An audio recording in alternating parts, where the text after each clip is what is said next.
Just about set for the resumption of play in the third quarter. Japan has a 5-4 advantage. The man in the center of the screen, Ryu Matsushita, has been a driving force for the Japanese, who have just been tied on the run very, very quickly to start third quarter play.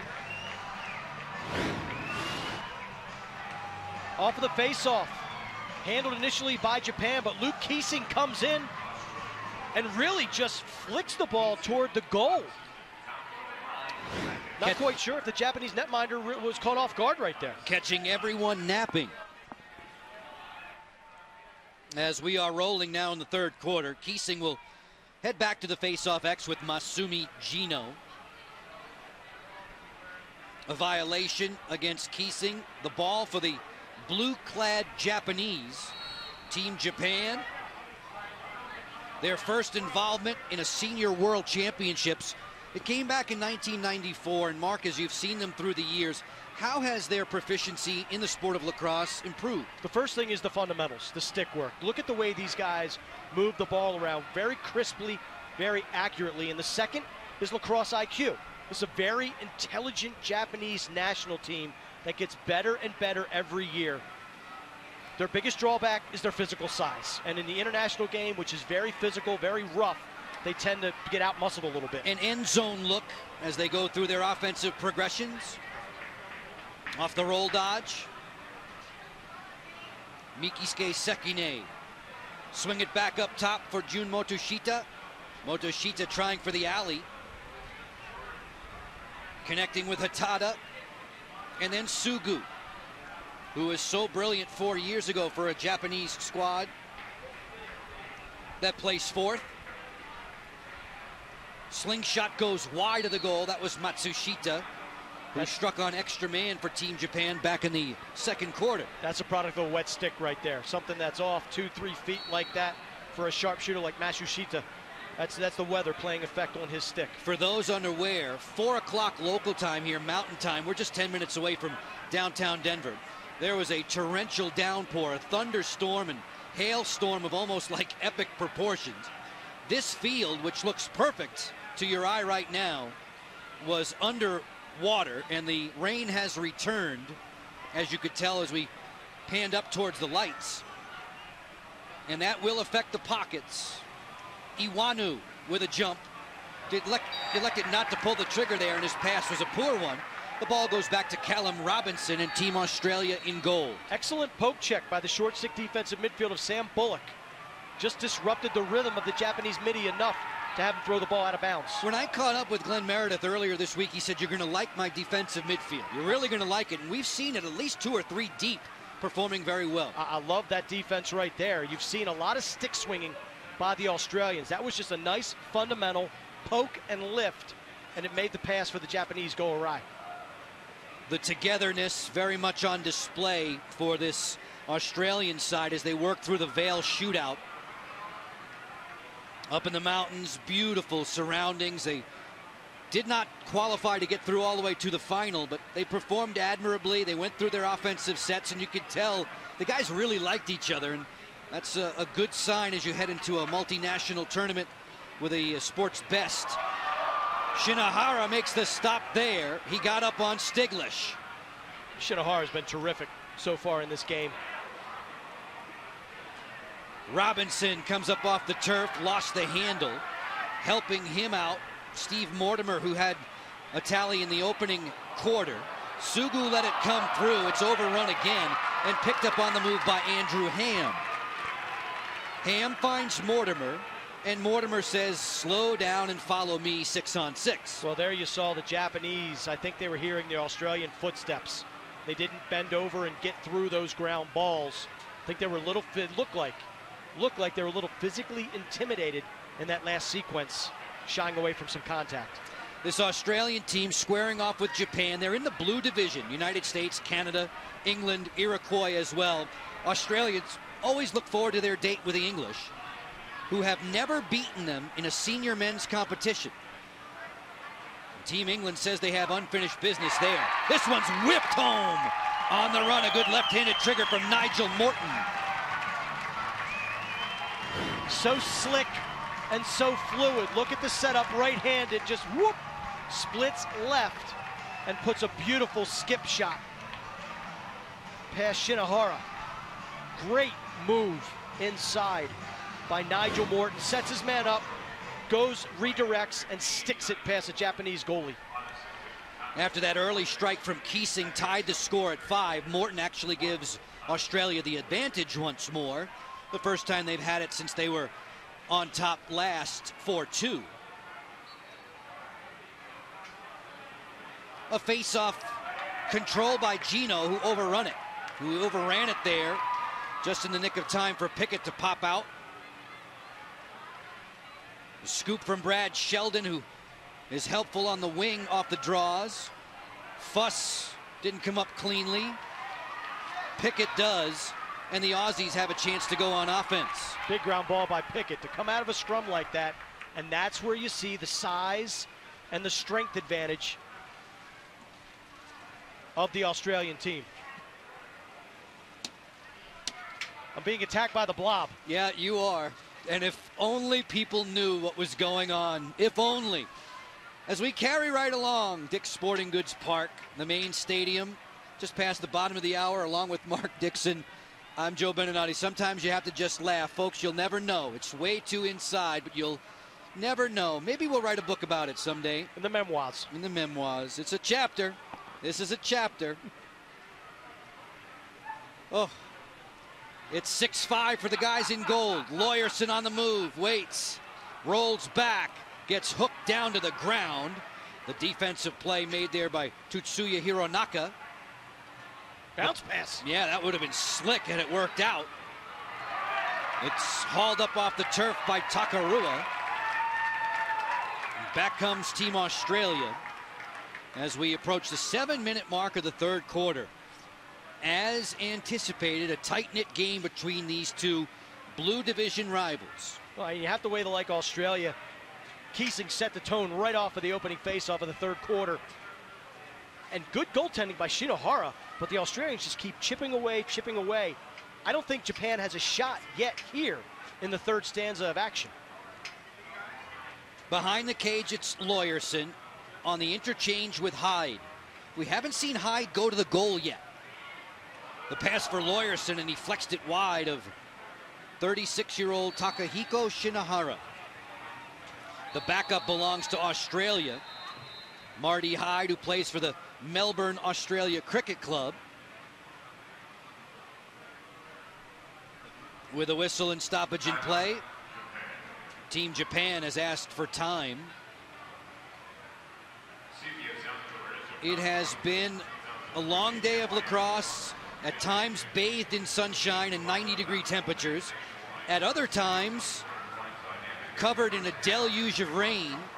And as the rain picks up, the fans get their slickers out, the umbrellas come out, and you just smile and deal with it. What else can you do? It's the FIL World Championships, only happens once every 4 years. And the Australians and the Japanese have the big stage at this point in time. Mark, can you please get me a baggie? I need it for our announce position. I'll take the umbrella. You'll take the umbrella? That's a safe play? They're making me jealous right now, Joe. You know what's funny, though? You see the rain, you can't really appreciate the rain because it's nothing compared to what it was 2 hours ago. Biblical proportions, what we had a few hours back. Again, high winds, lightning, driving rain, hail. And one play-by-play announcer trapped in the ladies' room. Don't ask me, folks. Don't ask me. I did say ladies' room, Mark. I heard you. We had some wonderful conversation in there. We really did. It's a place to go to get the latest gossip on the FIL World Championships. 6-5 for Australia. The lead goal provided by Nigel Morton. We are into the second half of play, just about 8 minutes deep, in advance of England and Iroquois. You'll see all the Thompsons in the lineup should you stay put with us on ESPN3.com. The Aussies circle it up. On the flip for Newman, Hyde, and then Lawyerson drifting behind the goal. Each team has gone through its paces. They've been content to slow it down when need be. Although we have had some good transition, a fast break goal from a long stick defender, Yamaguchi for Japan. Hyde picked up. That pass was intercepted. Good defense by Motoshita. This is going to be Australia ball. Illegal re-entry into the crease. Great pickoff by the Japanese long pole, but unfortunately, his momentum carried him into the crease with possession of the ball. That is illegal in any set of rules, whether it's FIL, NCAA, you name it. Good call by the officials. Tough break. With the rules committee meetings coming up in August, are you anticipating anything in particular with respect to those discussions? There'll be a ton of discussion around shot clock, whether or not it's going to come into existence or not. I think the more people I talk to, the more it is 50-50. I think at the very least with the timer on situation, you're going to have a visible 30-second mechanism somewhere on the field for fans, for players, for coaches, and yes, even for officials. Try to make it not so subjective and arbitrary. Shinohara adds to his save totals. Now up to a half dozen. On the roll, it's Anson Carter being worked over by Yuki Mizuta, 19 in the blue. Carter angling in, forcing his way to the goal. He scores! They're going to wash it out. No goal. The dive shot is legal in the World Championships, but you cannot make contact with a goalie. Can't make contact with the goalie, and we'll also look at his feet to see if they may have been in the crease. Nope, he made contact with the goalie. Great call, Joe. You could see the dive, and he was outside of the crease when he left his feet, but he clearly made contact with Shinohara.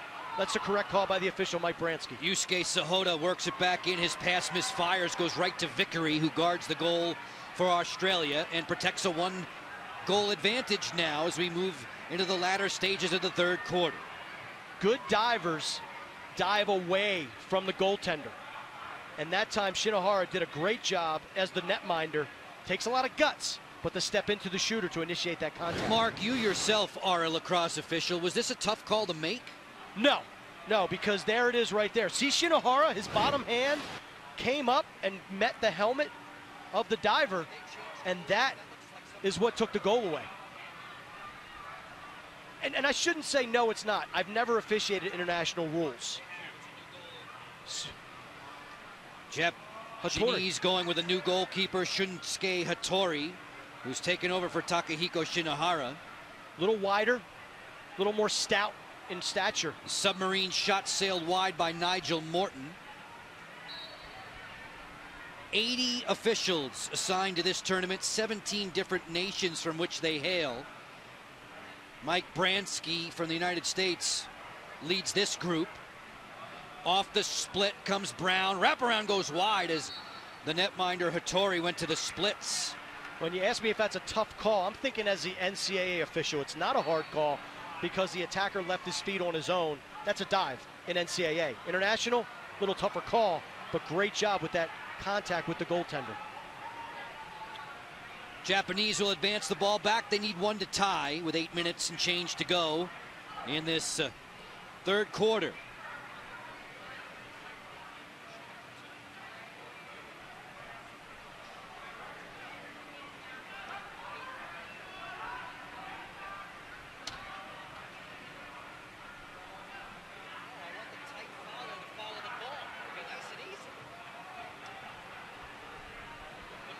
It's been a while since the Japanese have been on offense. We'll see what type of strategy they employ.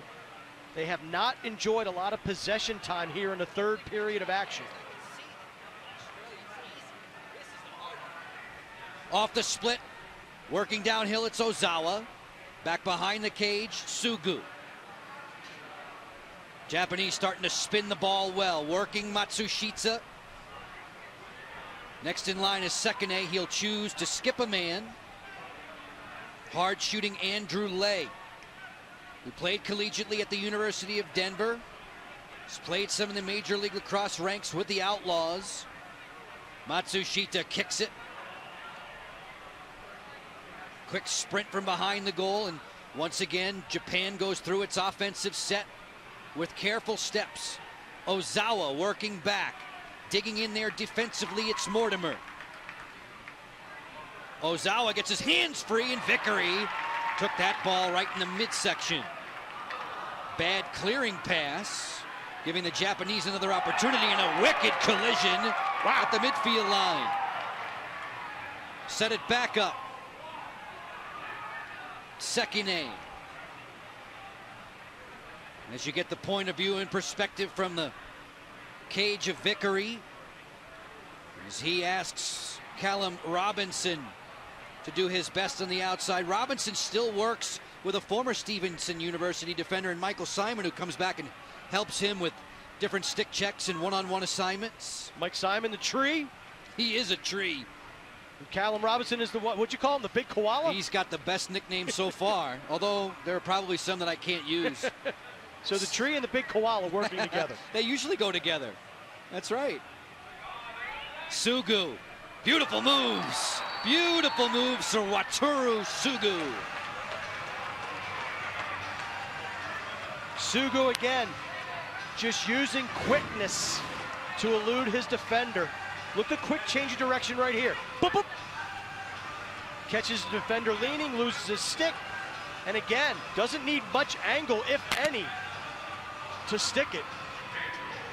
So remember the goal called back from Australia, so instead of it being 7-5, it is now 6-6. The Japanese take advantage of their first true possession of the third period. And Mark, if I saw that correctly, Sugu took advantage of a very enticing defensive matchup for him. He had Alex Brown on him, who's not normally used to defending at that end. Back come the Aussies quickly.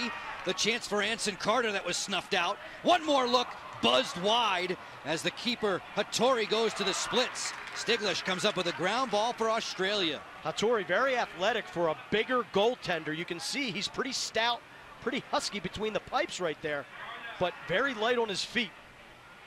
And flexible.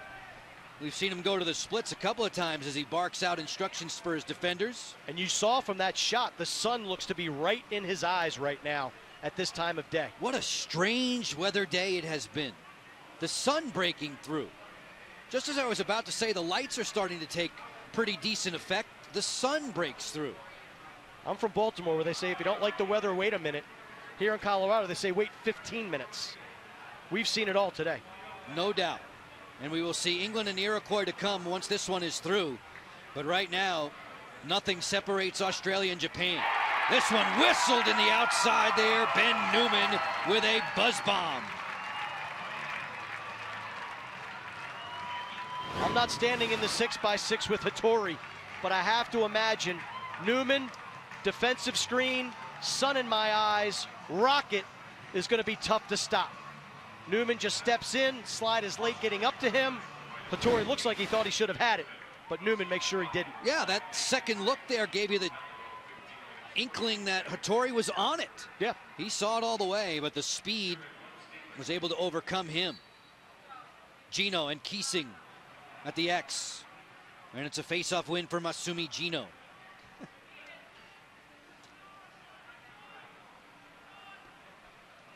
Gino's done well here today. Early on, it was Australia dominating all the possession time with face-offs.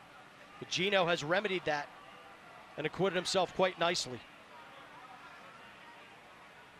Jun Motoshita floats it back on top. Japan in the blue with the red numerals. Bless their hearts.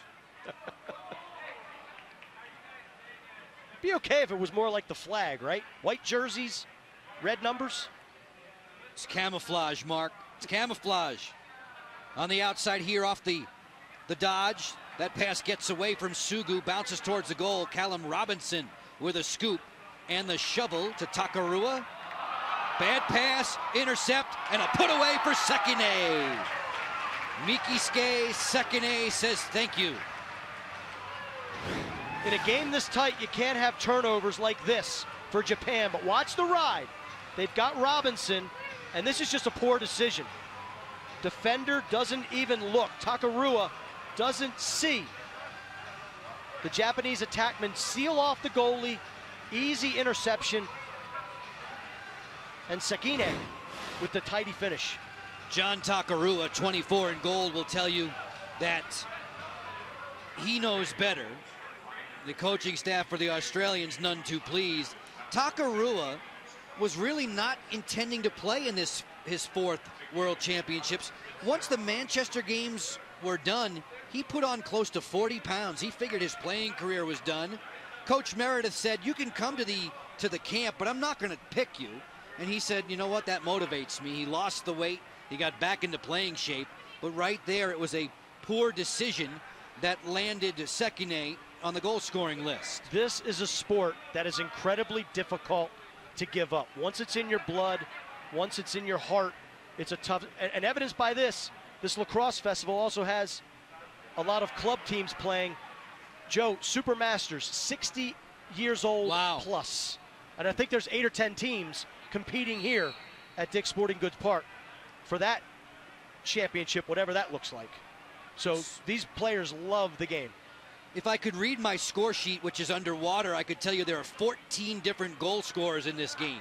We are 7-7, looking for another one, and there it is. Andrew Lay gets his second goal of the day. He's the first multi-goal scorer in the game. Great balance scoring from both teams, but Andrew Lay, much like his extra man goal earlier in the contest, he finds that sweet spot, rears back. Look at the footing. Excellent fundamental footwork. One foot in front of the other.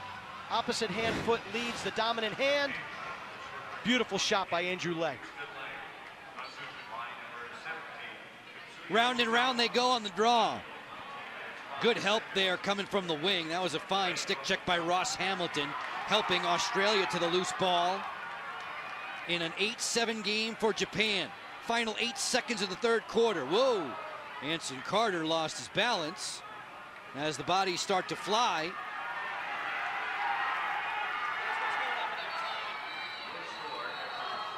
As the quarter comes to its conclusion, 8-7 for Team Japan. Andrew Lay, the latest to strike.